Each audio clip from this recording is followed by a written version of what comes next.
Bonsoir à tous, il est 23 heures sur RTI en titre de ce journal.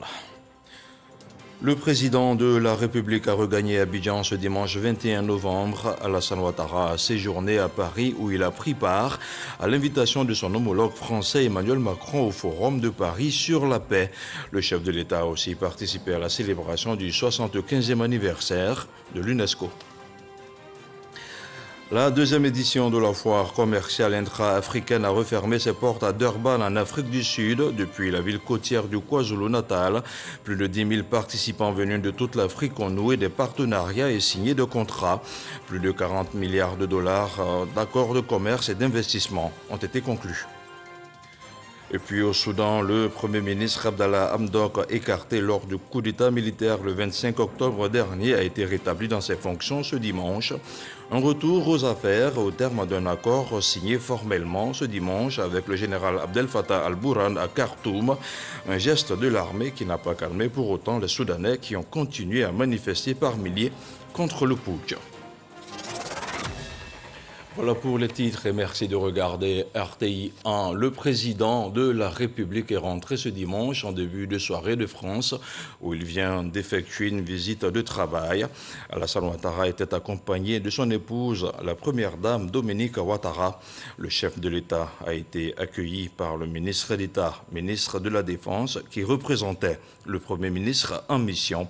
Le président Alassane Ouattara a reçu les honneurs militaires exécutés par un détachement des forces armées de Côte d'Ivoire. Au salon d'honneur, le président de la République a sacrifié à la tradition. Alassane Ouattara a donné des nouvelles de son séjour de travail sur les bords de la Seine. Le chef de l'État que je vous propose d'écouter. Je rentre d'un séjour en France où j'ai pris part à la 4e édition du Forum de Paris sur la paix, ainsi qu'à la célébration du 75e anniversaire de l'UNESCO. Comme vous le savez, la Côte d'Ivoire a auprès de l'UNESCO le prix Félix Houphouët-Boigny pour la paix. Je voudrais avant toute chose remercier le président Emmanuel Macron pour son invitation, ainsi que pour l'accueil chaleureux qui nous a été réservé à la Première Dame et moi-même. Concernant la 4e édition du Forum de Paris sur la paix, elle avait pour thème réduire les fractures mondiales, la voie d'une meilleure gouvernance en temps de Covid-19. Et évidemment, ce forum avait pour objectif de stimuler une reprise de la croissance économique mondiale plus solide et plus inclusive. Dans ce cadre, nous avons eu des échanges et fait des propositions en vue de trouver des solutions concrètes aux énormes défis posés par la pandémie de Covid-19. Tous les 4 continents étaient représentés avec la vice-présidente des États-Unis, Kamala Harris, qui représentait les États-Unis et l'Amérique, le président Buhari, qui a représenté le continent africain, et la première ministre du Bangladesh, qui a représenté le continent asiatique. Nous avons, et notamment le président Buhari, insisté sur la nécessité d'aider les pays en développement, et notamment les pays africains, à disposer de doses de vaccins anti-Covid suffisantes pour nos populations, car il a souligné que les réceptions actuelles étaient très faibles et les primo-vaccinés étaient en deçà de 10% au niveau du continent africain, alors que ceux qui ont été vaccinés des 2 doses représentaient plus de 60% en Europe comme en Amérique. Alors, le président Macron a lancé un appel à l'endroit des pays développés pour accélérer les dons de doses de vaccins anti-Covid-19 aux pays en développement et à mettre un accent particulier sur la production de vaccins en Afrique, notamment au Sénégal, au Rwanda, en Afrique du Sud et en Côte d'Ivoire. La France a d'ailleurs déjà fait don de plusieurs millions de doses, aussi bien pour cette année que pour l'année prochaine. Alors, le forum a également abordé les grands défis globaux qui se posent à l'humanité, notamment les questions liées au climat, à la démographie, à la nécessité de la réduction des inégalités et bien sûr la gestion des conflits régionaux. Après le forum sur la paix, j'ai pris part aux côtés d'environ 30 chefs d'État et de gouvernement à la célébration du 75e anniversaire de l'UNESCO, le vendredi 12 novembre. Cette célébration a été l'occasion de saluer le travail fait par la directrice générale, Mme Azoulay, et de nombreuses actions de l'UNESCO en faveur de la paix, de l'éducation et des sciences, ainsi que l'engagement de l'UNESCO au service de la solidarité entre les peuples et la protection du patrimoine culturel de l'humanité. Nous avons exhorté l'UNESCO à poursuivre ses efforts dans la lutte contre la pandémie de Covid-19, qui a un impact négatif sur l'économie mondiale et bien sûr qui contribue à l'aggravation des inégalités sociales et qui désorganise notre mode de vie un peu partout. Alors, en ce qui concerne le panel consacré à l'éducation, j'ai réaffirmé l'engagement du gouvernement de la Côte d'Ivoire en faveur, bien sûr, de l'éducation, de la paix, de la formation, qui sont au cœur de nos actions, ainsi que notre détermination à investir encore plus dans l'éducation, notamment des jeunes filles, pour l'avenir de l'humanité. Alors, je dois dire que cela fut une très belle opportunité d'avoir un entretien avec la directrice générale de l'UNESCO concernant le prix Félix Houphouët-Boigny pour la paix qui est auprès de l'UNESCO. Pendant mon séjour en France, j'ai eu aussi un entretien avec la première ministre de Tunisie, Mme Najda Bouden, qui était porteuse d'un message de mon homologue tunisien, le président Kais Saied, qui m'invite à prendre part au sommet de la francophonie qui se tiendra en novembre 2022 à Djerba, ainsi qu'à la 8e conférence internationale de Tokyo sur le développement de l'Afrique, la TICAD 8, qui aura lieu à Tunis en septembre 2022. Nous avons, avec Madame la Première ministre, abordé également les relations bilatérales, notamment la nécessité de renforcer la coopération entre la Côte d'Ivoire et la Tunisie dans les domaines pharmaceutiques, agroalimentaires et sécuritaires. J'ai aussi, pendant mon séjour en France, participé à la cérémonie de présentation des mémoires de feu Béchir Ben Yamed, fondateur du groupe Jeune Afrique. Il s'agit donc d'une autobiographie dans laquelle l'auteur porte un témoignage sur les indépendances des pays africains et dresse les portraits et les entretiens qu'il a eus avec de nombreux dirigeants du continent africain. Au cours de cette cérémonie, bien sûr, nous avons rendu un vibrant hommage au président Ben Yamed, qui était pour moi un aîné et un ami pour non seulement son professionnalisme, mais également son importante contribution au développement de l'Afrique ainsi qu'à l'émancipation de la jeunesse africaine et son attachement à l'évolution démocratique de notre continent. Un mot de défense à présent, la 41e session ordinaire du comité des chefs d'état-major de la CEDEAO est terminée. Des questions sécuritaires, notamment la lutte contre le terrorisme, a été évoquée. Les chefs d'état-major ont décidé de mettre en place des outils de coopération interétatique pour faire face à la menace. C'est un compte-rendu d'Abou Sanogo. Rendez-vous périodique des chefs militaires de la sous-région ouest-africaine. La 41e réunion ordinaire du comité des chefs d'état-major de la CEDEAO s'est achevée après 3 jours de travaux, de plénières et de sessions restreintes. Les travaux ont essentiellement porté sur la synergie d'action et la solidarité active entre les armées de la zone CEDEAO dans la lutte contre le terrorisme. Je voudrais vous remercier d'avoir été conforme à l'esprit de notre comité, efficacité et convivialité.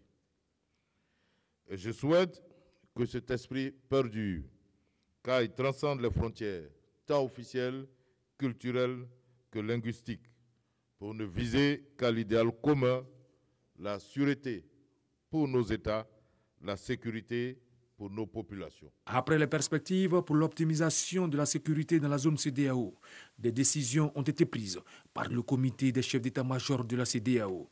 Vous avez pris des décisions et des recommandations idoines à travers l'organisation d'opérations conjointes, à travers la capacitation de nos forces sur le terrain. Nous avons retenu que vos décisions vont dans le sens de la volonté politique des chefs d'État qui veulent que la paix et la sécurité règnent dans notre sous-région. La Côte d'Ivoire se félicite de la bonne tenue de cette rencontre et de la qualité des échanges au cours des travaux. La définition claire d'une feuille de route des travaux a permis d'aboutir à des propositions et des réponses concrètes, réalistes et applicables. Le ministre d'État, ministre de la Défense, voudrait pour sa part vous assurer de l'engagement de l'État ivoirien à accompagner et à soutenir toutes les initiatives visant à garantir l'environnement sécuritaire de notre pays et de nos pays. Le comité des chefs d'état-major est un organe de soutien aux institutions de la CEDEAO, regroupant l'ensemble des chefs des armées et chargé de la prévention et la gestion des conflits dans la région. Je vous le disais également en ouverture de cette édition en Afrique du Sud. La deuxième édition de la foire commerciale intra-africaine a pris fin ce dimanche à Durban. Durant une semaine, les participants ont tenté de promouvoir le commerce entre les pays du continent africain. On retient que 18 000 milliards de francs CFA de contrats ont été signés, selon nos envoyés spéciaux Adama Kéré et Jean-Jacques Kwame. 11 825 visiteurs et acheteurs, 46 pays présents sur 55 annoncés, 1161 exposants et 18 000 milliards de francs CFA de transactions commerciales et d'investissements signés. C'est le bilan de la deuxième édition de la foire commerciale intra-africaine IATF qui a pris fin ce dimanche dans le KwaZulu-Natal d'Urban.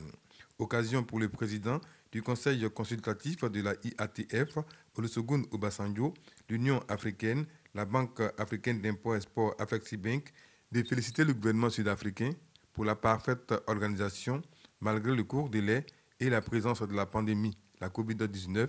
L'événement a suscité beaucoup d'enthousiasme.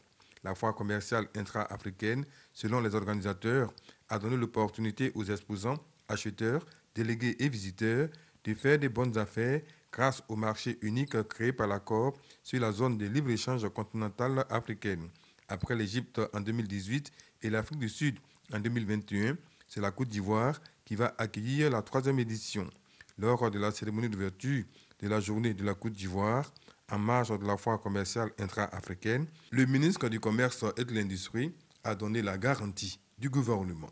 Je voudrais en tout cas vous rassurer que nous prendrons en tout cas toutes les dispositions pour que l'IATF 2023, à l'instar de ce qui est en train de se passer ici actuellement à Durban, soit également un succès.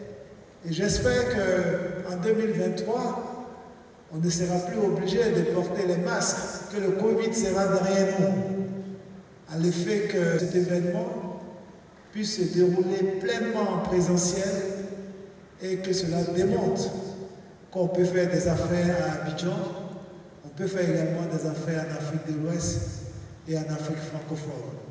Rendez-vous en 2023 à Abidjan pour la 3e édition de la IATF, mais déjà, le Conseil consultatif a annoncé l'ouverture des inscriptions ce dimanche.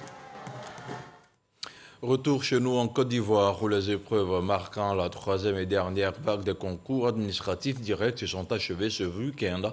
À Daloa, la ministre de la fonction publique et de la modernisation de l'administration a visité quelques centres de composition. Il s'agissait pour Anne-Désirée Ouloto de s'enquérir du bon déroulement des épreuves. Abou Sanogo. La ministre de la fonction publique et de la modernisation de l'administration, Anne-Désirée Ouloto, au lycée 5 de Daloa, dans la région du Haut-Sassandra, pour superviser et se rendre compte du bon déroulement de la troisième et dernière vague des épreuves de composition des concours administratifs directs, professionnels ou de recrutement. Ces épreuves dont la ministre a fait le lancement le 9 octobre dernier à Abidjan se déroulent par vague dans la capitale économique et dans 9 localités de l'intérieur du pays, dont Daloa. Ici, Anne-Désirée Ouloto, accompagné du préfet de la région du Haut-Sassandra, préfet du département de Daloa, s'est félicité de la bonne organisation du concours et a invité les différents candidats à donner le meilleur d'eux-mêmes pour être retenus. L'idée pour nous, c'est de donner les résultats avec célébrité. Entrer à la fonction publique doit faire partie de la normalité de la vie des Ivoiriens. Désormais, après les délibérations du jury, les résultats sont immédiatement mis en ligne. Il n'y a plus de décalage entre les sessions de jury et la publication des résultats. Ce sont au total 900 candidats qui composent pour cette dernière vague des concours de la fonction publique à Daloa. Et on se penche maintenant sur le point de la situation de la Covid-19 au 21 novembre.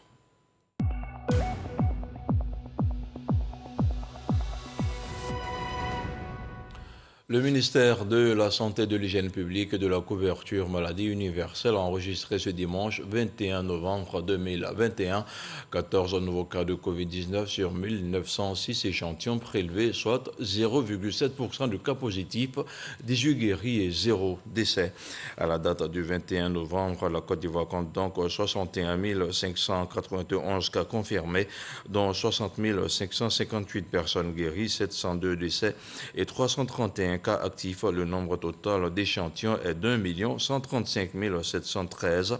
Le 20 novembre, 36 628 doses de vaccins ont été administrées, soit un total de 4 133 535 doses du 1er mars au 20 novembre. Le ministre de la Santé, de l'Hygiène publique et de la couverture maladie universelle invite toutes les personnes de plus de 18 ans à se faire vacciner dans les centres dédiés. Il rappelle que la vaccination contre la Covid-19 est gratuite et volontaire. À Boundiali, la maison des chefs a été inaugurée à Kasséré, un hommage aux garants de nos us et coutumes. Les membres du gouvernement présents à cette occasion ont appelé la population à la paix et à la concorde pour maintenir l'essor du terroir. La correspondance de Kwadio Kwame. Kasséré, département de Kouto, canton Pagala, la maison des chefs, régulateur des rapports sociaux inaugurés. Je suis le 9e chef de canton du Pogala. Et si ça se fait à mon temps, moi je dis je suis fier et je suis content. Au nom du chef de canton de Korogo, son porte-parole, Koulibaly Diakaria, s'est réjouissant de cette maison des chefs, d'arbitrage et de prévention des conflits, a appelé les chefs à être justes dans leur prise de décision, tout en exhortant la population à respecter les garants des us et coutumes. Le député de la circonscription, Koulibaly Fonona, et le président de la mutuelle de Kasséré, Ouattara Mamadou, ont souhaité de l'eau potable dans les villages de Kasséré et le bitumage de l'axe Kouto-Kasséré. Pour le ministre de la Communication, des médias et de la francophonie, cette rencontre sonne la mobilisation des forces vives à l'union et à la solidarité. Et si les chefs ont un endroit où ils peuvent se retrouver, un endroit qui peut matérialiser leur cohésion et leur union, quoi de plus normal d'étendre cet appel à la cohésion et à l'union à toute la population. La ministre Mariatou Kone, initiatrice de cette œuvre, a été félicitée pour sa contribution à la paix et à la cohésion sociale en Côte d'Ivoire. Le traditionnel arbre à palabre fait place à ces bâtiments flambant neufs, un hommage rendu aux chefs. C'est un endroit où les chefs vont se retrouver, où les chefs pourront entre eux fraterniser. Ici, ils pourront réfléchir au devenir de leur localité, au devenir de leur canton, cet endroit manquait. Le dernier village de Kasséré connecté au réseau électrique national, hommage et reconnaissance au président de la République pour ses actions de développement en Côte d'Ivoire. On parle maintenant de culture. Dans la région du Sud Comoé, le festival Agnitié sera cette année à sa 4e édition. C'est la date du 4 au 19 décembre prochain qui a été choisie et il se déroulera dans la ville d'Aboisseau. L'annonce a été faite par son commissaire général, le président du conseil régional, le docteur Eugène Akaawele, qui a dévoilé les grandes lignes du festival face à la presse. On regarde le compte-rendu de Franck Quadio.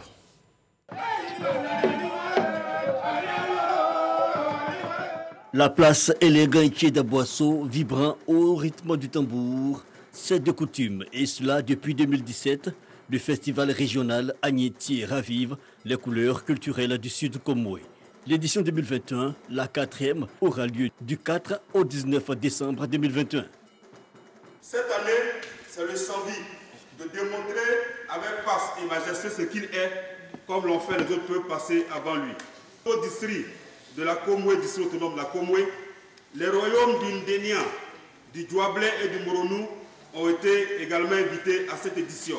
Un festival fédérateur donc, qui selon le comité d'organisation revitalise les pas posés par les autres élans festifs locaux tels la Bissa, la Bada ou même le Popo. Pour cette édition, le thème retenu est le Sud Comoé à l'assaut de la Covid-19, impact géoéconomique et stratégie locale de résilience, un thème qui sera disséqué au cours d'un colloque scientifique. Au-delà donc de la valorisation donc, de notre culture, je crois que le festival également Agnitié se veut être également une occasion pour célébrer le travail, la valeur du travail. Cette cérémonie sera l'occasion de rappeler aujourd'hui, ce qui constitue aujourd'hui d'ailleurs le programme majeur de votre conseil régional, nous allons rappeler et nous allons mettre en valeur notre programme d'insertion socio-professionnelle. Des festivités tournées sur les questions actuelles, mais aussi des innovations telles des journées dédiées à la jeunesse et à la femme, et dès l'édition prochaine, l'instauration du prix distinctif dit les prix Agnitié. Notons que la cérémonie officielle du festival aura lieu le 18 décembre 2021. Religion maintenant. Pendant plus d'une semaine, des pèlerins ivoiriens étaient en Turquie où ils ont suivi les traces des apôtres de Jésus-Christ.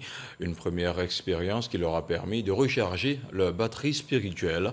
Et parmi ces pèlerins, notre reporter Sidonie Dabila. Turquie 2021. Le pèlerinage des chrétiens ivoiriens a réuni plus de 150 fidèles de différentes confessions religieuses. C'est ensemble que les fidèles partagent la parole de Dieu, un moment de prière intense, caractérisé par une explosion de joie dans la louange, l'adoration et autres témoignages. Nous sommes un dans un lieu d'amour.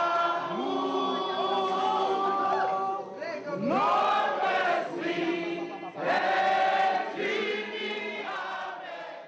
Nous tous, nous nous sommes réunis ici et nous avons prié pour que notre pays aussi retrouve cette paix tant désirée. C'est à travers la Direction générale des cultes, grâce au gouvernement ivoirien, que la destination Turquie pour le pèlerinage des chrétiens s'est concrétisée. Pour cette première édition, les enfants de Dieu n'ont pas boudé leur plaisir spirituel. Pour eux, le pèlerinage en Turquie porte ses fruits. On a vu la présence de Dieu dans cette synagogue. Une fois que nous sommes rentrés dedans, l'Esprit de Dieu m'a saisi et j'étais très content. Ce voyage qui nous est offert par l'État de Côte d'Ivoire, dirigé par son Excellence Alassane Ouattara, est une opportunité. Nous sommes vraiment très touchés, très bénis et nous repartons encore plus, je peux le dire, motivés pour prier pour notre pays afin que notre pays puisse atteindre la dimension de ces pays développés. Quand tu viens, ça te permet de connaître beaucoup de choses. Tu lis la Bible, mais au moins il faut vivre ce qui est dans la Bible. Ce qui m'a beaucoup marqué pendant ce pèlerinage, c'est la ville d'Éphèse.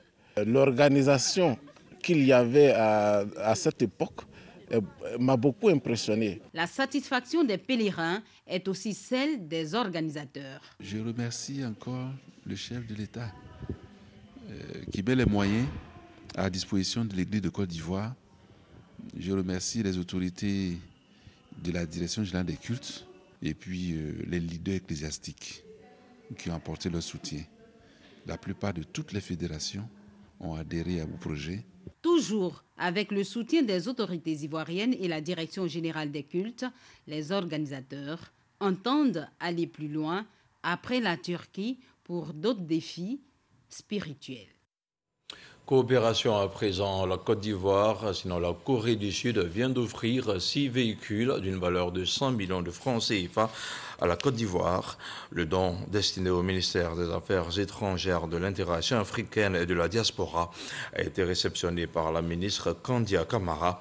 La chef de la diplomatie ivoirienne a salué l'expression de la bonne santé des relations de coopération entre Yamoussoukro et Séoul.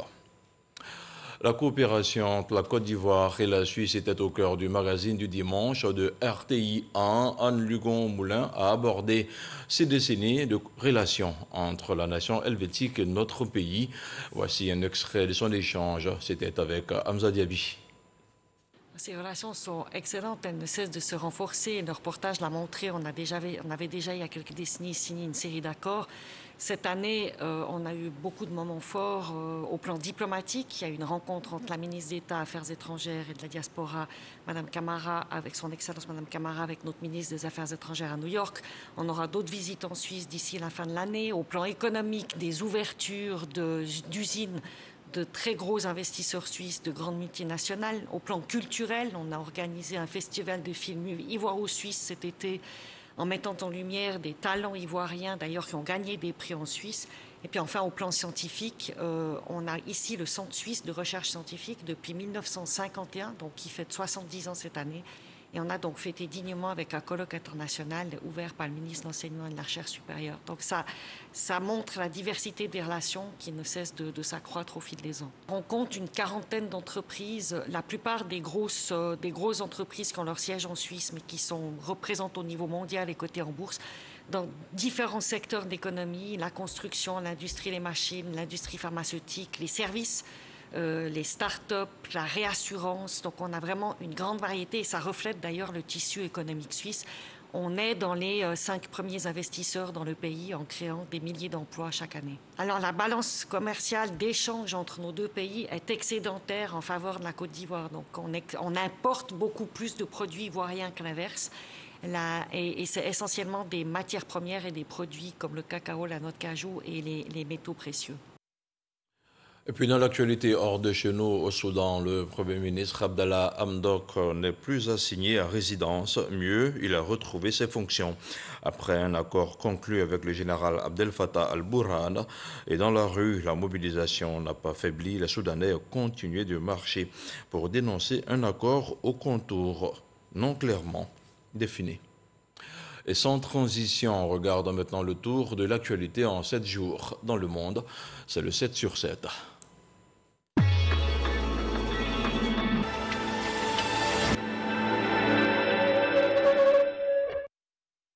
La Pologne va commencer en décembre la construction d'un mur le long de la frontière avec la Biélorussie et la finira au premier semestre 2022 selon un communiqué du ministère de l'Intérieur. Le coût du mur est évalué à 353 millions d'euros et il doit s'étendre sur 180 km à la frontière orientale de l'Union européenne. Il contribuera à bloquer le passage des migrants qui veulent rejoindre l'Union européenne. Des centaines de manifestants ont pris d'assaut la place de la nation de Ouagadougou. Ils exigent la démission du président Roch Marc Christian Kabouri. Ces rassemblements sont survenus au lendemain d'une attaque djihadiste contre un détachement militaire dans le nord du pays, ayant fait au moins 32 morts. 10 personnes ont été tuées mercredi dans la répression des manifestations contre le coup d'État au Soudan, dont 7 dans la seule banlieue nord de Khartoum, selon un syndicat de médecins pro-démocratie. Au total, depuis le putsch, 38 personnes, dont 3 adolescents, ont été tuées et des centaines blessées. L'association des professionnels soudanais accuse les forces de l'ordre de meurtres prémédités. Une vingtaine de djihadistes neutralisés au Niger par la France au cours d'une opération, a indiqué le colonel Pascal Lani, porte-parole de l'état-major français des armées. Le combat a été engagé contre un groupe d'une quarantaine de djihadistes dans la zone dite des 3 frontières, entre le Niger, le Mali et le Burkina Faso. Le président libanais Michel Aoun a annoncé qu'il ne signerait aucune autorisation pour l'organisation d'élections législatives le 27 mars prochain. Pour Michel Aoun, en mars 2022, des milliers de jeunes ne seront pas en âge de voter et la météo annonce des chutes de neige en montagne. Ce sont entre autres les arguments avancés dans le quotidien Al-Akhbar par le président libanais Michel Aoun pour justifier cette décision. Les salaires des fonctionnaires afghans sont à nouveau versés, selon le porte-parole du ministère des Finances du nouveau régime taliban au pouvoir. Ils recevront sur leur compte les salaires des 3 mois calendaires écoulés depuis le changement de régime à la mi-août. Notons que dans le pays, les retraits d'espèces dans les banques restent limités à 200 ou 400 $ par semaine faute de liquidité. Au Togo, dans moins de 3 semaines, le pass vaccinal ou le résultat d'un test PCR datant de moins de 72 heures sera obligatoire pour accéder aux lieux de culte, toutes religions confondues. La décision a été rendue publique par le ministre de l'administration territoriale. Elle concerne tous les lieux de culte sur l'ensemble du territoire et rentre en vigueur à partir du 3 décembre prochain.